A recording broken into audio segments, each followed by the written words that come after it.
I was going with that. All right, so Hammond was excited to be on Christmas vacation and be done with his 5th grade finals. Oh, gee. Oh, yeah. See, I get this a lot. She's like, oh yeah, his 5th grade finals are so difficult, right? And that's probably why most of you guys are giggling there. You want to hear something funny? I keep running into GCU students that are like, you know, done with their nursing school and stuff like that. Guess what they say? Ha, I wish I was back in Patho. Man, that was so easy. They kind of laughing at you, like you're laughing at this kid in his 5th grade finals. Just saying. Good perspective. So, he was happy. He was done with his 5th grade finals. On his 2nd day off, he developed a fever of 104 and was taken to the emergency room where he showed a positive Brudzinski sign with mucorigidity. First off, does anybody have any idea what the heck mucorigidity is? Stiff back in the neck, right? The back of the neck is the muca. Okay? He has an infection in CSF. Spinal tap of the CSF showed cloudy with 17,000 leukocytes, 75% neutrophils. Glucose levels were decreased. Who did we pick from the iPhone of death? I didn't ask a question yet. Sarah. Sarah. Meningitis. Good. I'll agree with that. Meningitis caused by what? Like bacteria. Is Reagan picking? Yeah. Christy. You just picked Besides the Christy. neutrophils are up. Wasn't Christy the last Bacterial one? Right could be before virus Sarah? though. There's an infection. Oh, You can have bacterial. who's Christy? Viral. Oh, that Christy. Wait, Okay.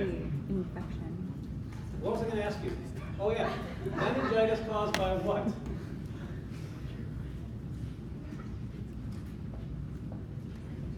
How about, I'll give you a choice. Viral, bacterial, protozoan, fungi. Viral.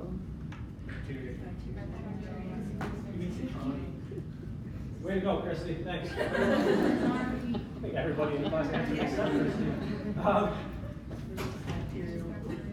Okay, so yes, whoever yelled the loudest, you were right about bacterial, because one of the big things is cloudy. If you pull cerebrospinal fluid and it's cloudy, more often than not, I'm not saying 100% of the time, but more often than not, you can make the diagnosis right there that it's a bacterial infection. Because remember we were talking about urinary tract infections, I guess when you were talking about them with Dr. Wyman last week?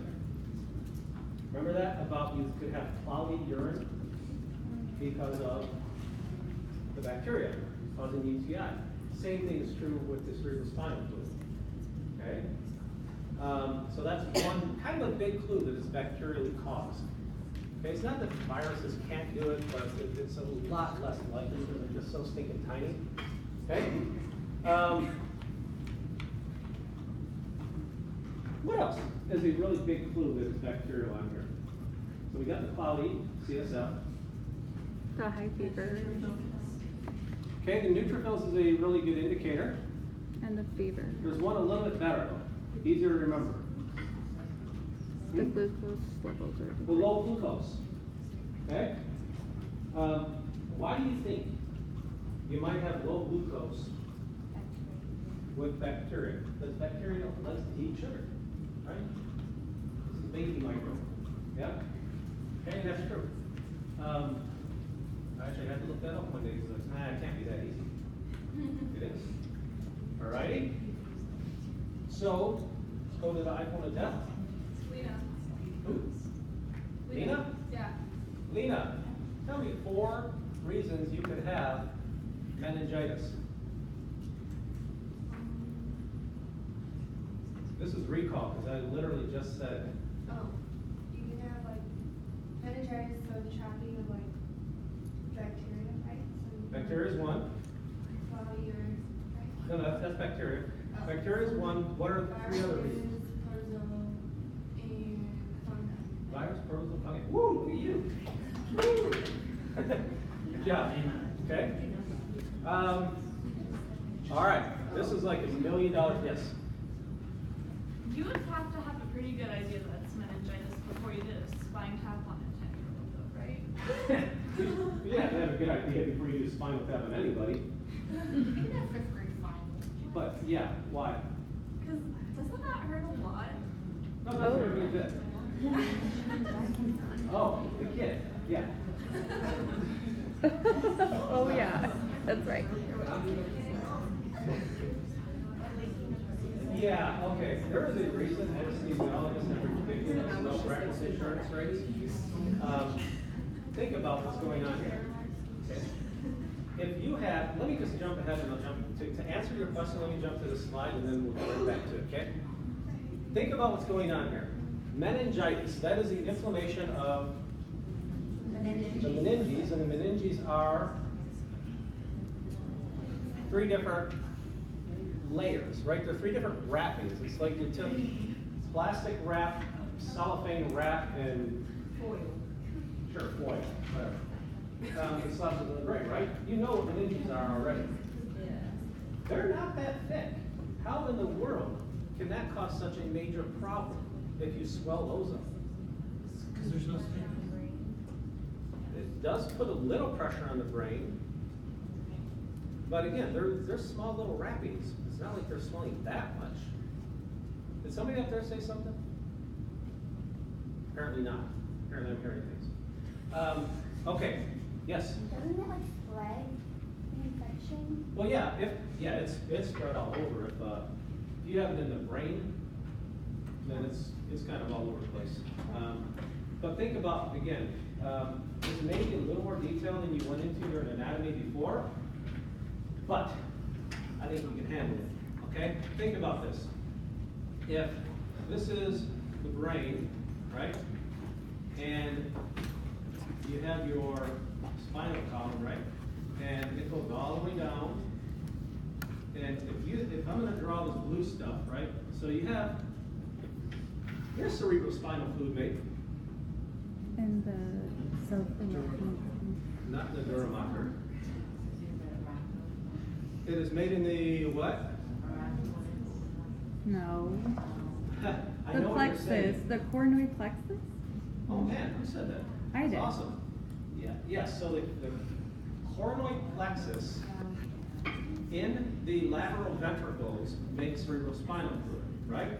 Yep. And that cerebrospinal fluid flows from those lateral ventricles into that third ventricle, into the fourth ventricle, right? Yeah. Or cerebral aqueduct, and then the fourth ventricle. Yeah. And then it goes down through the spinal cord, and then it comes back up and goes into, somebody said this the first thing you said, the arachnoid villi, okay?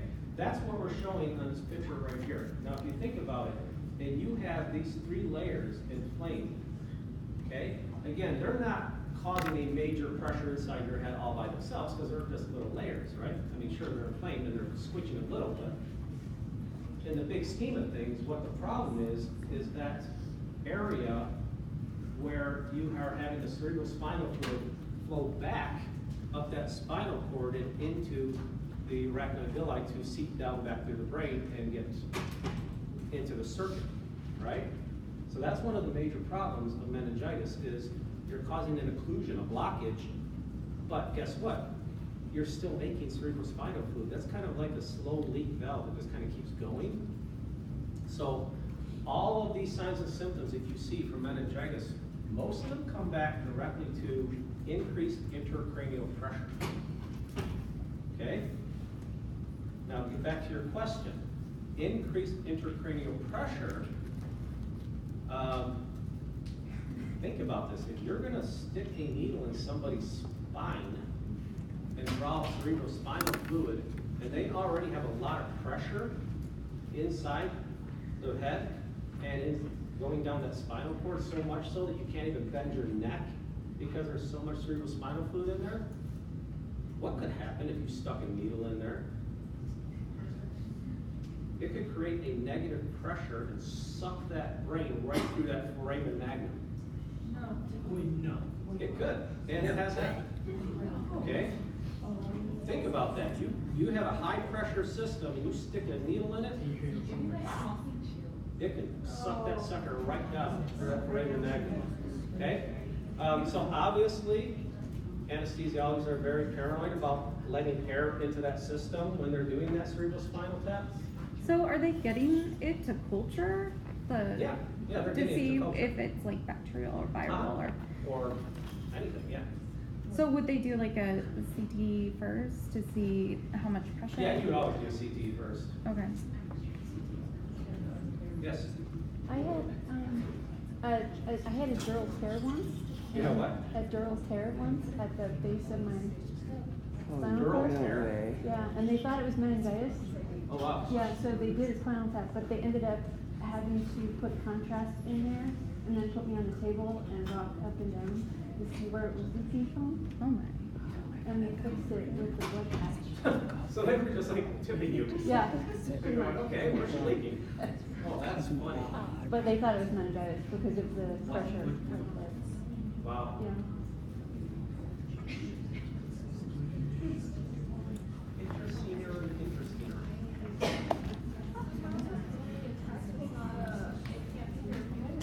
Oh, yeah. It's also therapeutic. Because as you suck that fluid out, it's going to relieve pressure. Yeah.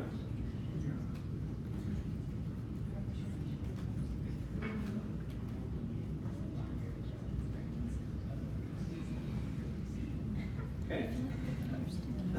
So, what are the risk factors for meningitis? Death. No, that's a consequence, not a risk factor. Good damage. Close Real living damage. quarters, right? Oh. Same as any other infectious disease, Dorm right? rooms. Same as Dorm pneumonia, same as School, TB we talked about. daycare, It's an infectious disease. children. So that's, you can breathe it on people, you can spit it on people, whatever, okay? It really depends, because again, meningitis, like pneumonia, isn't a thing. It's caused by a bunch of different things. Yes? A compromised immune system. Yeah, you can get hospital-acquired anything. Yeah. My landlord, he actually got meningitis and he was in his pool and I guess one of the kids was sick, but he was running and he hadn't run for a while, but I guess they said how he got it was his immune system was compromised from running and then going into the pool, and I guess he just must have got water up his nose or something, but he got meningitis that way. I've heard of that. Needs more chlorine. Yeah, so chlorine wouldn't kill. They didn't have enough chlorine. Or he's like, they were thinking of like, maybe like from touching something, I don't Yeah. know. No, it happens. I've heard of that happening because there wasn't enough chlorine. And somebody got water in their sinuses and it sucked right back through, made it, you know how all the little holes in the Crystal Galley, Yep. you know, they just kind of seep through there and it causes meningitis. Yeah. Were you raising your hand? No. Okay. All right. Which type causes a petechial rash? Any type of inflammation? Not viral. At least Bacterial. specific kind. Staph? Not staph. Strep. Not strep. Okay. Somebody said meningococcal. Okay? Oh, yeah. Now, as far as causes for meningitis, again, viral is the most common cause for meningitis. It's also the one where, have any of you guys ever seen like schools having to send home letters because somebody there was like a viral meningitis Nice. outbreak or something? Super light. Okay, so fine. This school. It's funny how that's the thing now. Um, God, kids. Again, nobody probably died, right? As far as I know, nobody died. Viral meningitis, this is a general rule, by the way, in everything in medicine, because we would all die. If it wasn't true, most common is serious, right? Most common viral, that is the least serious of the meningitis stuff.